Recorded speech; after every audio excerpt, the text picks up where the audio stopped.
오늘 이제 민주당에서도 당혹감을 감추지 못하는 목소리들이 나왔습니다. 최강욱 의원, 박범계 의원의 목소리가 준비되어 있습니다. 오늘 오전 라디오 인터뷰에서 한 이야기입니다. 직접 한번 들어보시죠.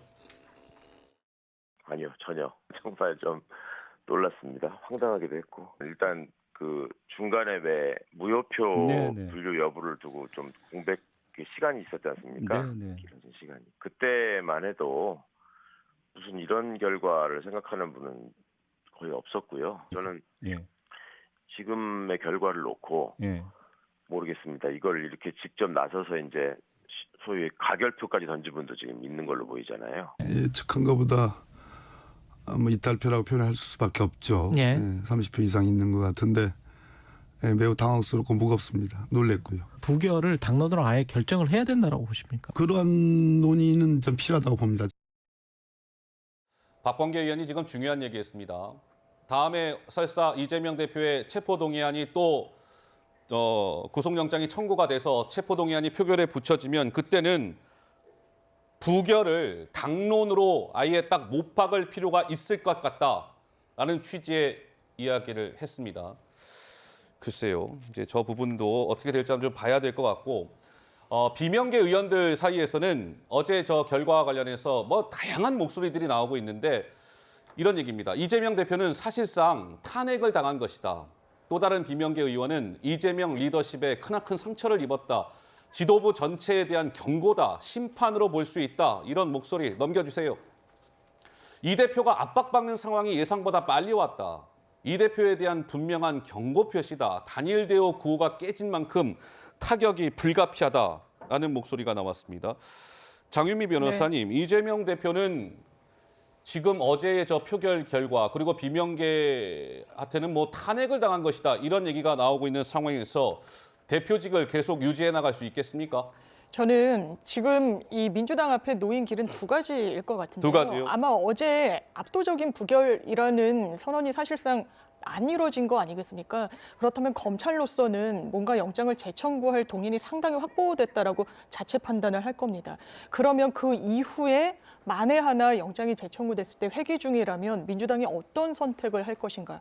저는 그렇다면 또 자율투표에 맡기고 이게 당대표로서 자격이 없다. 그냥 뭐 한 의원의 직위에서 재판을 받으시라라는 선택을 할지 아니면 우리의 당대표니까 단일대우로 뭉쳐야 된다는 선택을 할지 저는 현 시점에서는 후자일 가능성이 더 높을 거라고 봅니다. 어제도 결론은 부결이었습니다. 사실 거기에 녹아져 있는 의미는 이 수사가 사건을 겨냥한 게 아니라 사람을 겨냥한 측면이 분명히 있다라는 점에 어느 정도 공감대와 동의가 있었기 때문에 나온 결과라고 생각합니다. 그런데 영장을 한 번 더 치거나 수사를 더 장기화해서 A 사건이 안 되면 B 사건으로 가고 B 사건이 안 되면 C 사건으로 가는 이 예전의 모습을 다시 답습한다? 그러면 더 저는 이재명이랑 정치인에게는 뭔가 민주당의 단일 다우를 형성할 수 있는 그런 전제 조건이 성취되는 거라고 생각합니다. 그러면 장윤미 변호사께서도 다음에 영장이 청구가 되면 체포동의안이 또 국회 본회의 표결에 붙여질 텐데 아까 박범계 의원 얘기처럼 부결을 그러니까 반대표 던지는 거를 민주당에 당론으로 딱 정하는 게 필요하다고 보십니까? 저는 지금 시점에서 반드시 필요하다고까지 단정하기는 어렵지만 그런 논의의 흐름으로 갈 수는 있을 거라고 봅니다. 지금도 지도부가 굉장히 자신했습니다. 압도적으로 부결될 거라고. 그런 측면에서는 의견이 모아질 가능성도 있다고 봅니다. 당론으로 부결을 채택한다. 그러면 그거에 따른 또 논란도 만만치 않을 것 같긴 한데. 복경 위원장. 조금 보충해서 말씀드리면 만약에 이번에 당론으로 결정했는데 이 정도 이탈표가 나왔다라고 하면 그 타격은 훨씬 더 커지는 것이죠. 그래서 다음번에도 당론으로 채택할 가능성은 굉장히 낮아 보입니다. 그런데 지금 기권 무효 찬성을 던졌던 이 분들이 이재명 대표의 현재 혐의에 대해서 그래 맞아 죄인이야라고 동의한다라기보단 그런 분들도 일부 있겠지만 일단 불체포 특권의 뒤로 숨는 민주당의 모습에 대해서 우려를 표하는 이런 목소리도 좀 있는 것이고 또 가장 크게는요.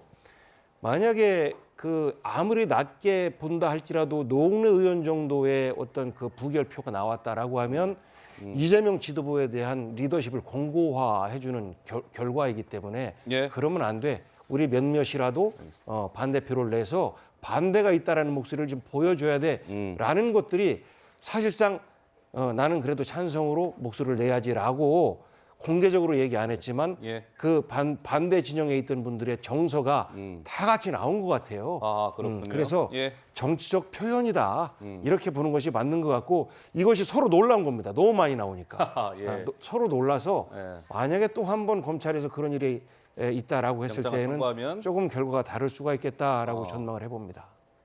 당론으로 하든 당론으로 하지 않든 무기명 비밀 투표 양심의 그 자유가 어떻게 속박될 수 있겠습니까? 저는 뭐 별로 이번에 당론으로 정했던 당론으로 정하지 않았던 비슷한 결과가 나왔을 거라고 생각을 하고요.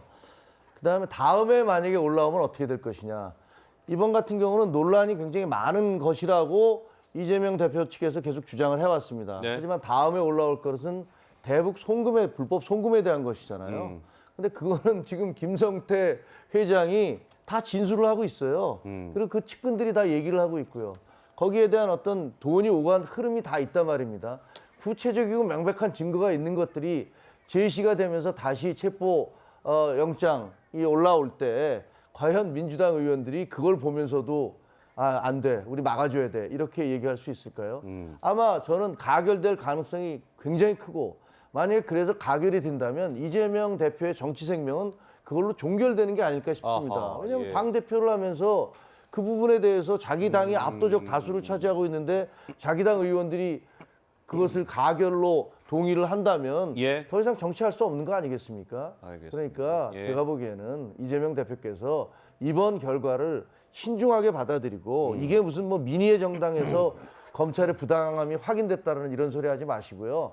정치인으로서 그리고 한 자연인으로서 어떤 책임을 져야 될지 네. 결단하셔야 된다고 봅니다. 알겠습니다. 자.